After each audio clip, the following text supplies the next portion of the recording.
Good evening, everybody. This is Cinnamon Noir, and welcome back to Let's Play Aria of Sorrow.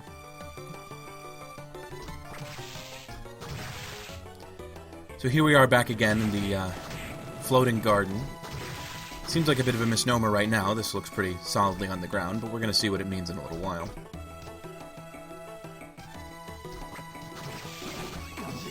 It's interesting. This garden's actually divided into two parts. This initial area, which is mostly not floating, is actually the more boring of the two. And it's pretty small.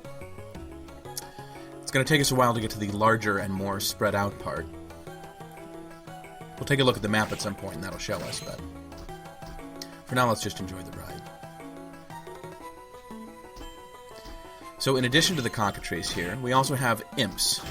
We saw these a little earlier, inside the inner quarters, but these guys are really annoying.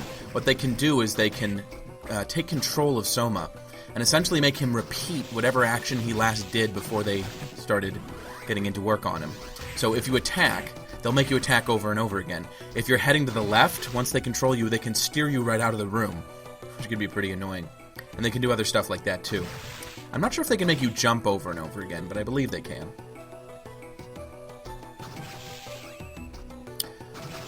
So what we just saw there was one of the two entrances to the other part of the floating gardens. We're going to go in the other one for now, which we get to with this elevator.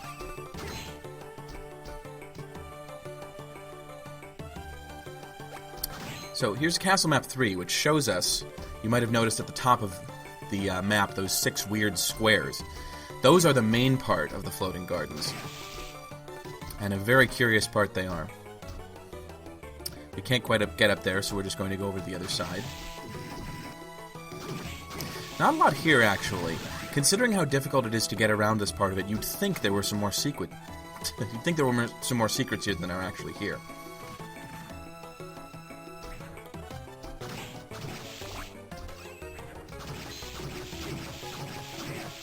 But it's mostly just more enemies. We do get the cockatrice's soul, which is pretty cool. It lets you fire a petrifying beam that'll turn enemies to stone.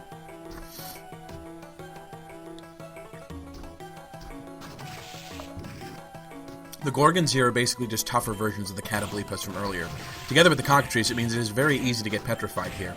However, one thing about that is, there's not a lot of places where you'll get in the middle of a bunch of enemies, which means the petrification isn't that dangerous. You really can just break out of it without too much trouble. It's later on when petrification will become a really, fearsome status effect.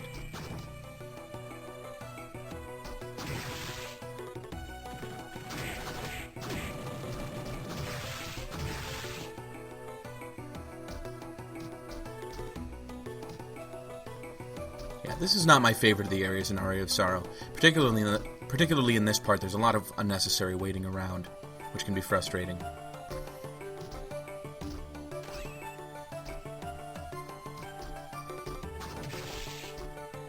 But there is another hidden elevator I hadn't noticed before, right over there.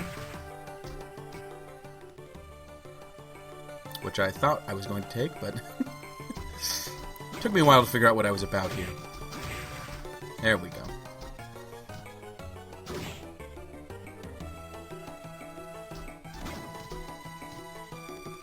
Here we are. So we're approaching the right entrance to those floating squares. And we'll see a very strange thing about them pretty soon. So entering this part from the right, we now find ourselves in one of the many floating cubes, basically, hovering above the entire castle.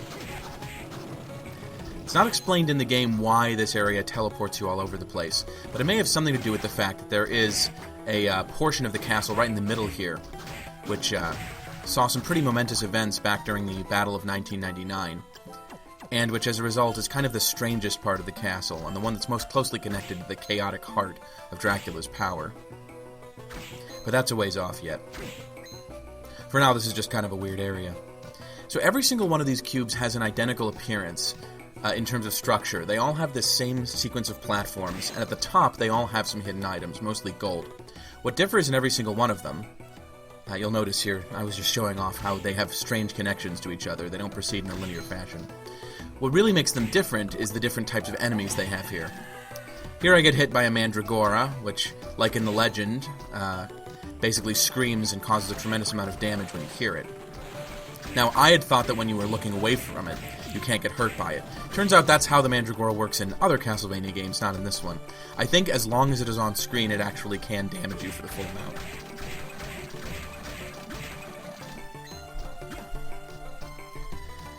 We can see the moon shining through the battlements here. I do think this room does look pretty cool. However, the problem with this area is that it really is just this room repeated 6 times, so it can get a little generic and banal when you're just looking at it over and over again. You can get pretty tired of this one room. It's the enemies that really make this part special. But we haven't really seen the coolest enemies yet. The main different one in this was just the Mandragora.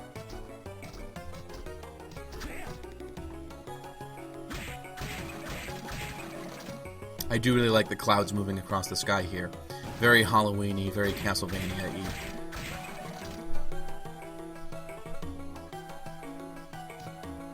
And again, this sort of sea of clouds underneath is a visual detail that Igarashi seems to really like. It appears in almost every single one of the GBA Castlevania games, and quite a few of the DS ones as well. So here in the center, which you can reach by going either left or right, of the floating gardens, we have this interesting little sort of keep area. In here you'll see a bunch of Altiers, which are eagles, carrying fleamen. And this guy, the kicker skeleton. One of the goofier enemies in the game. He has this little Superman cape, and he goes around trying to kick you with his giant blue foot. We also have this strange thing, which seems to have some dark power we're not able to get past. But it doesn't damage you, which is a little curious, but it keeps you out. So the kicker skeleton will really knock you around if he hits you. However, he is pretty easy to avoid. However, you might not want to avoid him. You might want to keep fighting him to get his soul, because he does have one of the better souls in the game, and one of the few that you get from an enemy, but which is actually a transportation-type soul, or, you know, a power-up. So I'm going to spend a little bit of time getting it here. The kicker skeleton is somewhat similar to the enemies called the skeleton blades, or blazes, from other games, especially Symphony of the Night and Harmony of Dissonance. This one just has a little more flair. There we go. So, the kicker skeleton allows you to kick while you're doing a double jump, which makes Soma much more maneuverable, and frankly, it's one of those souls I would say, don't be without it. The soul isn't that rare, so I would say keep fighting this guy 10 or 20 times if you have to in order to get it. It's worth it, and it doesn't take that much time. It also means by kicking you can bounce off of lamps and other enemies. It lets you get across rooms very quickly. It's interesting because in other games, the double jumping soul, which is called Malphus, normally lets you kick right away. This is something they sort of incorporated into it later. But in this game, you have to get this special, separate power-up in order to do it. So one interesting thing about this area is for the first time we are seeing a boss repurposed as just a regular enemy in the area, now that we have the Manticore here. The Manticore is a pretty easy enemy, especially now that we have, you know, we're leveled up and have more powerful weapons. So really, he's not that big of a deal. And again, we're just collecting more money. I will say, in this game, there probably is a little more money than you actually need. They may have overdone it on the money. About 20 to 30% of the secrets you'll find are just money instead of more, you know, weapons or items, which is a bit of a downer. But that's okay. In this section, we have some of my favorite enemies in any Castlevania game, the werewolves. One cool thing about them is that a lot of their attacks involve moving around, like dashing at you or scraping across the floor, which means they're a little more dynamic than a typical enemy. You have to be careful of how they approach you. Or you can just take the coward's way out and fling knives at them from across the room. It's really nice how in this game, because you have the various tactical souls, you can come up with all kinds of different ways to beat enemies, and it's not just that some are more effective than others. They also have different, you know, appearances and different ways of moving you around that make them interesting. It's really easy to have fun with this game, and that's one of the things that makes it so replayable, in my opinion. That right there, which we saw, was just a regular golem made of stone rather than... I forget what the original one was. Was it wood? Yeah, rather than wood. Again, golems have very high defense, but you can really easily chip them down, and their attacks are pretty easy to dodge. Golems are mostly just walls to slow down your progress through a room and make things difficult when there are other enemies around. So one funny thing you'll notice, we went through the sequence of all of the rooms, and yet we're missing one. This is because of the unconventional architecture of this place, which means you actually have to go back through a doorway that you've gone through before in the opposite direction to reach a totally different room than the one that you went through to get here the first way. Very unusual.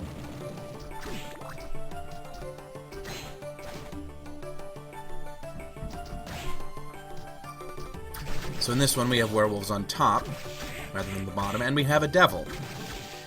There's a few recolors of this guy throughout the game. They're all fairly difficult enemies in the sense that they're big, their sprite takes up a lot of the room, which makes them difficult to avoid. But their attacks are normally not that hard to dodge. In a lot of cases it'll be a spell of some kind, but also they'll just sort of float up to you and try to hit you with their fists.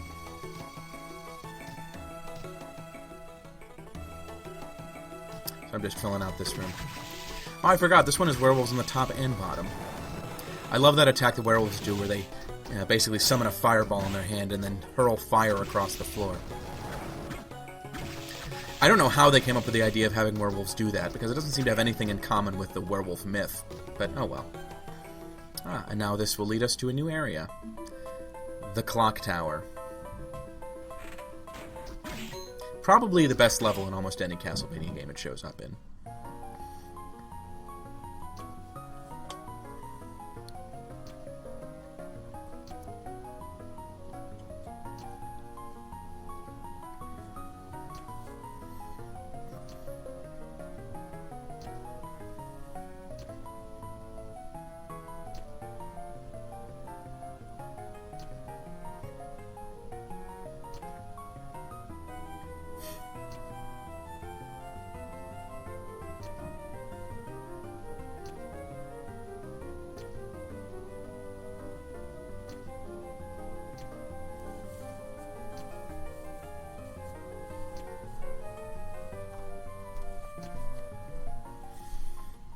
Okay, so I was a little off earlier. Graham doesn't immediately turn hostile the next time you meet him. He actually starts out being, polite again and nice. And it's only when Soma mentions that he has the power to rule, which is something Yoko told him, that Graham starts to turn nasty and evil. Graham is actually one of my favorite villains in any Castlevania game because there's a fair amount of complexity to him. He's not a particularly cruel man. It's more like he's arrogant. He thinks of himself as the one destined to inherit Dracula's powers, and he's not willing to let anyone stand in the way of that. But it is funny, one of the things he says in that little cutscene is that the reason he was polite to Soma, which Soma thought meant he was his friend, was actually just because Graham doesn't consider him a threat. And so he's basically being magnanimous, like, welcome to my castle, I'm Dracula.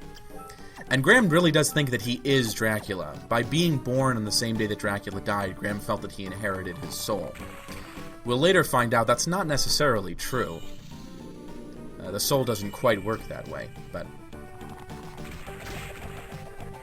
Either way, it does seem that multiple characters could inherit Dracula's powers, depending on what happens.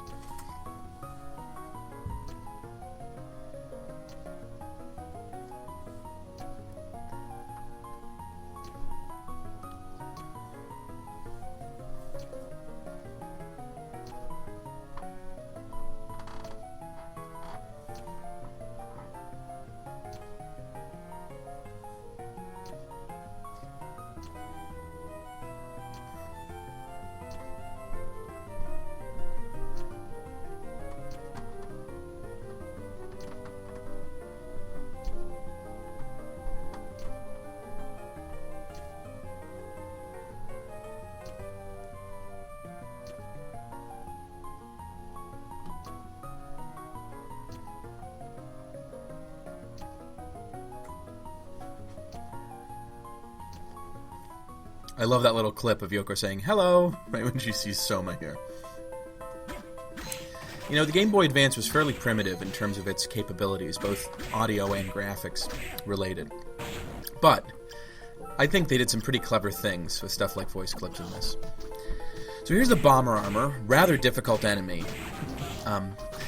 Hits like a truck, and also very high defense. There are certain weapons in the game that are good against him. But their hunting, which we've been using against almost everything, isn't very good, and neither is Graham. We are going to need to get a bit creative in order to do a better job against bomber armor. There are certain enemies in this game where, at the time that you first see them, you're unlikely to have a weapon that's good against them, which is actually a pretty good thing because it means you need to try to use more of the souls. often there will be a soul that works pretty well against them, even if nothing else does. One nice thing about the kicker skeletons is it allows us to sort of just dash over the heads of enemies that we can't defeat easily. And so that's what I did with that bomber armor, rather than engage him. Now, I have completely forgotten what this is here for. I think it might actually just be a trap. Because when you get in here, you have to slide out, and if you're not quick, that means you can go right into the spikes. These spikes are actually a pretty nasty trap. They do like maybe a sixth or a fifth of your health every time you hit them, and you can run into them quite a few times if you're not being careful. Later on in the clock tower, we'll see that there are enemies that can petrify you, which is a double whammy, because of course, if you get petrified and then fall on the spikes, they'll do double damage because you're petrified. So, as is typical with clock towers in almost any Castlevania game, there are Medusa heads all over this, with their constant spawning in from the side of the screen and their slightly unpredictable pattern. You also have the Gremlin here, which is a bit of an annoying enemy in the same vein as the Valkyries. They also have the tendency to swoop around the level and be hard to hit. One thing I didn't realize until this playthrough is that the Gremlin Soul is actually very good. It's like the Ghost Dancer Soul, in that it gives you more luck, except that it gives you much more luck. It's the upgraded version of that. Oh my god, I'm absolutely being beaten up by these Medusa heads. You may have noticed I've been turned to stone by several of these. The yellow Medusa heads are the ones that will turn you to stone. Oh, and now we get to see what... Sorry, we don't get to see what happens when you get petrified and hit by spikes, because I happened to wriggle out of the petrification just in time. That was a close call. I think I actually would have died there if I hadn't managed to get out of the petrification before hitting the spikes. So that's a pathway to another part of the castle. We're not interested in that right now. Ah, and here we see another enemy that has been repurposed from, full-time boss to just regular enemy. Again, this guy's pretty easy. You really just need a weapon that has enough range to get past his shield. He's also a pretty good source of experience here, if you want to fight him over and over again, which you may want to, because this upcoming boss battle is one of the toughest in the entire game. It's a real doozy. We'll see that in a second.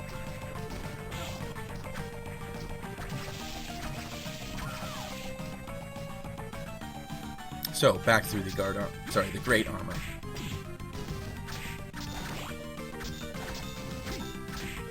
I didn't mention earlier, but this guy actually has 3 attacks. There's 2 sword swipes, and then there's sort of a shield bash that he does. Both sword swipes can be avoided, one by backing up and the other by ducking under it.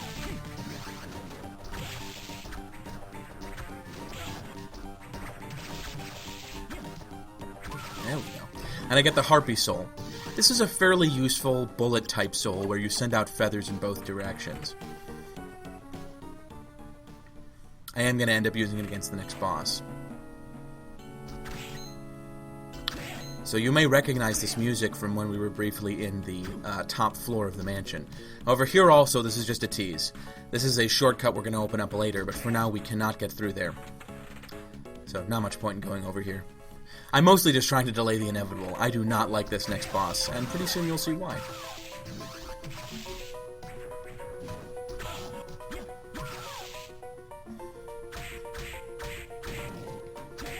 I like the lightning dolls. They're actually one of the more boring enemies in terms of visual design, but they have kind of a quirky walk cycle. And just the fact that they're dolls that shoot lightning out of themselves is kind of funny.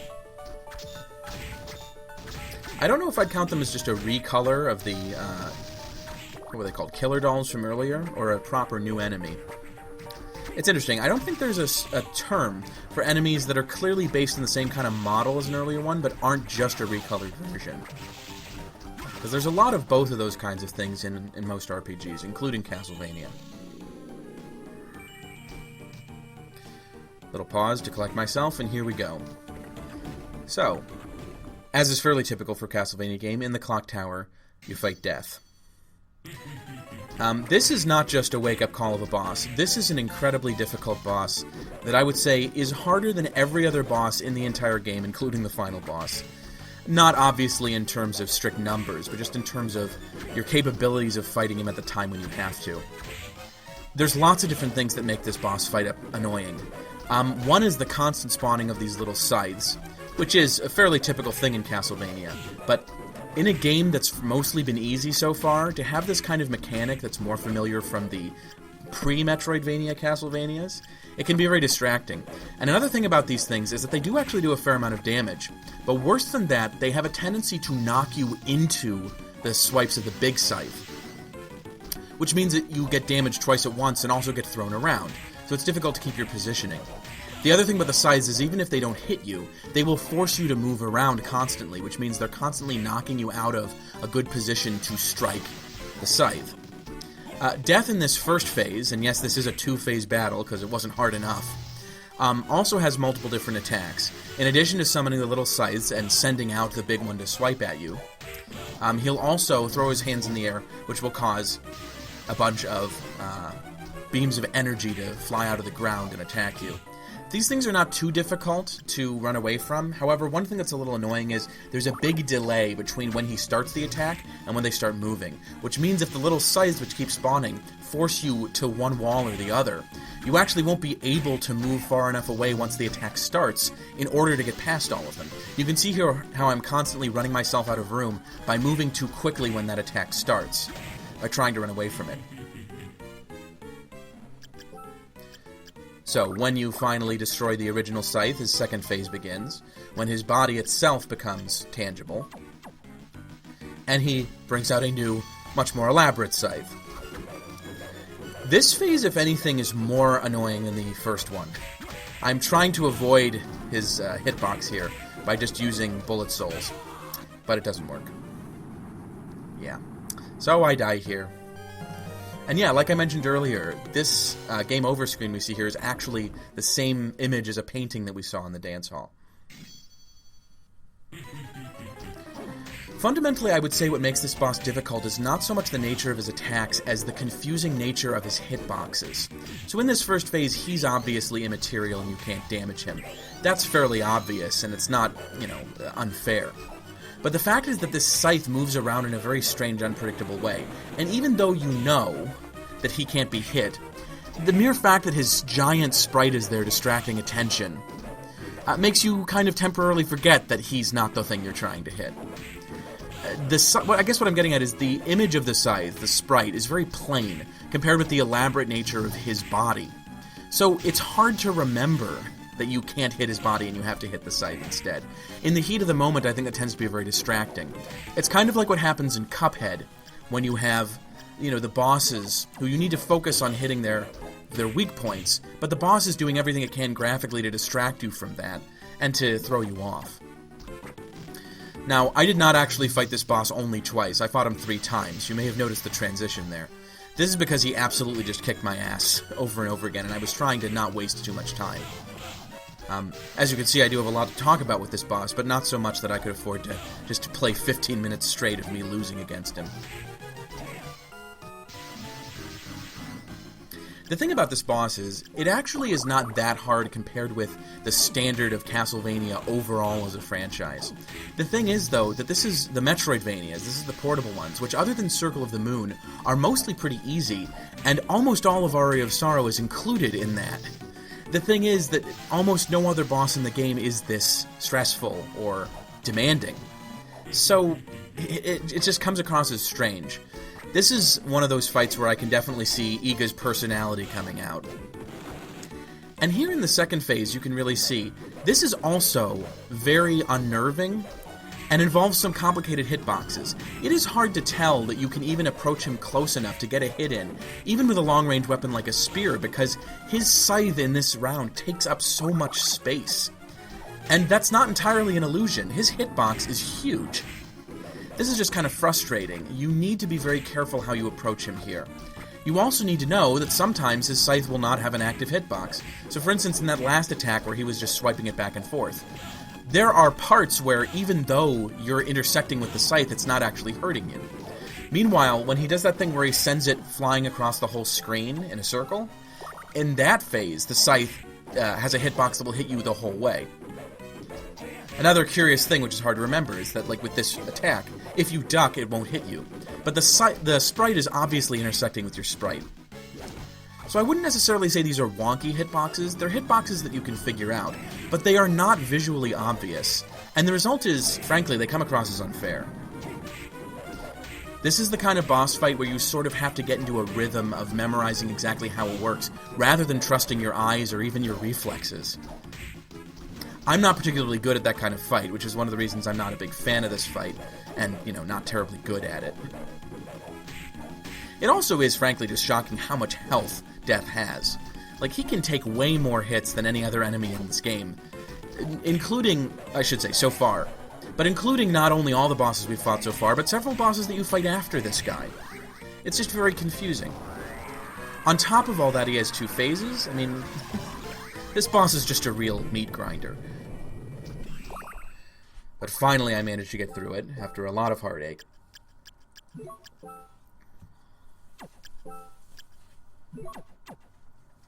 And, in defense of this boss fight, after you beat Death, you get his soul, which allows you to summon those little scythes to attack your enemies, which is pretty cool. You also get one of the, Metroidvania power-up souls, Skula, which is, again, a mistranslation of a Scylla, like Scylla in Charybdis. And this allows us to go underwater, which opens up the underground reservoir and a very large portion of the game from there. Whew. Well, everybody, we finally managed to get through it. So, this has been Aria of Sorrow. I'll see you guys next time. Have a nice evening.